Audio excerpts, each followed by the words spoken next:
Good afternoon, you're welcome to Fliptv News. I'm Christian Chuku. Let's take a look at the top headlines.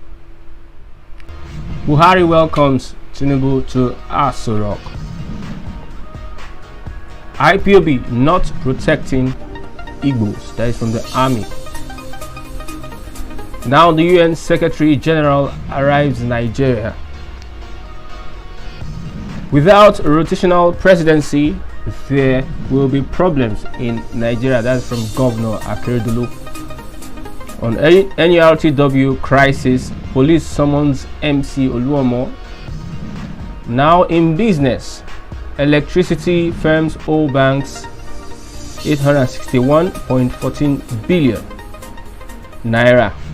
While in sport, Liverpool arrives Champions League final. Let's take a look at the news in detail.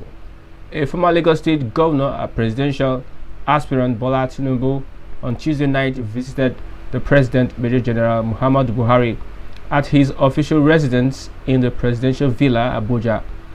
This was announced by the President's Special Advisor on Media Publicity, Femi Adesina, on his Facebook page. Adesina also shared pictures of the visit. He captioned the pictures President Muhammadu Buhari receives Asiwaju Bola Ahmed Tinubu at the villa on Tuesday night, May 3rd, 2022. On IPOB, the Nigerian army on Tuesday condemned the recent killing of 2 soldiers by suspected members of the proscribed indigenous people of Biafra, saying the secessionist group is not protecting the interest of the Igbo. Director of Army Public Relations Onyema Nwachukwu disclosed this in a statement 3 days after a gunman killed and then beheaded 2 soldiers at an unknown location in Imo State. Following the gruesome murder, military authorities confirmed that the victims, Linus Audu, a retired master warrant officer, and his partner, Gloria Matthew, a private, were traveling to Imo State for the traditional wedding when they were attacked and killed by the gunmen. Matthew hailed from Nkwere local government area of Imo State, Nigeria's southeast, according to the army spokesman. He expressed surprise that the outlawed group was alleged to have killed the female soldier despite being an indigene of the southeast, where the terror group claimed they are on a mission to protect and liberate. The gruesome murder, in which they did not spare even their own child, clearly depicts callousness, impenitence, and is indisputably a brazen act of terrorism perpetrated by the group, he said.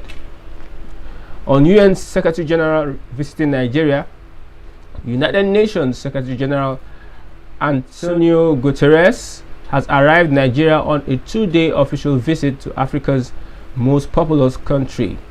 He proceeded to Borno, the state ravaged by a decade-long insurgency, as Nigeria makes concerted efforts to wipe out terrorism.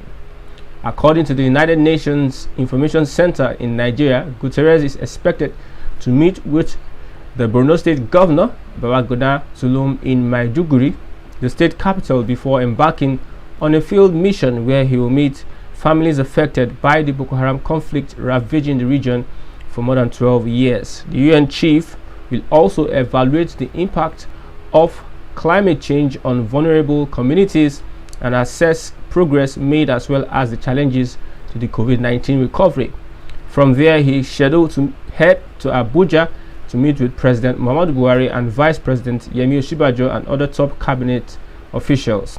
In Abuja, Guterres is expected to officiate a wreath-laying ceremony for victims of the 2011 bombing at the UN House, and will then meet with young people's delegates, women, religious leaders, and diplomatic communities and journalists. It is the first visit by the UN Secretary General to Nigeria since his appointment. The visit is part of his annual Ramadan solidarity visits to nations. On Governor Akeredolu, the chairman of the Southern Governors Forum and Governor of Ondo State, Mr. Rotimi Akeredolu, has insisted that the southern part of the country must produce the next president of the country. Akeredolu, in a statement on Tuesday, warned the national leadership of the All Progressives Congress against giving the presidential ticket to a northern aspirant so as not to put the party in a crisis. While the Southern senators supported their governor, saying the presidential aspirations of politicians from the South were legitimate, the coalition of northern groups described Akeredolu's statement as a threat to the unity of the country. The national chairman of the APC, Senator Adamu Abdullahi, had on Friday in Abuja said the party had yet to zone the 23 presidency, but Akeredolu, in a statement he personally signed and made available to the media by his chief press secretary, Mr. Richard Olatunde, on Tuesday, insisted that the presidential ticket must be zoned to the South. He said the current democratic dispensation is anchored on the unwritten convention driven by a principle of equity. Political expediency dictates more appealingly that while adhering to the spirit and letters of the laws guiding the conduct of elections and succession of political offices, we must do nothing which is capable of tilting the delicate balance against the established arrangement which guarantees peace and promotes trust. Our party just elected officers on the established principle of giving every part of the country an important stake in the political calculus. The focus has now shifted to the process which will culminate in the participation of our party in the general elections scheduled for next year. All lovers of peace and freedom must do everything to eschew tendencies which may predispose them to taking decisions which promote distrust and lead to a crisis, the end of which nobody may be able to predict. On the police and MC Oluomo,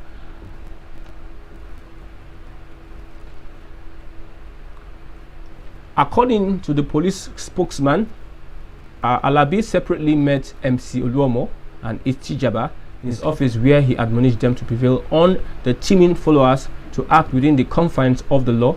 Is poised to ensure the security currently being enjoyed in Lagos remains intact. In line with the stance, all area commanders, divisional police officers, and tactical commanders have been directed to deal decisively with anyone found instigating or causing a breach of peace within their respective areas of responsibility, the warning said.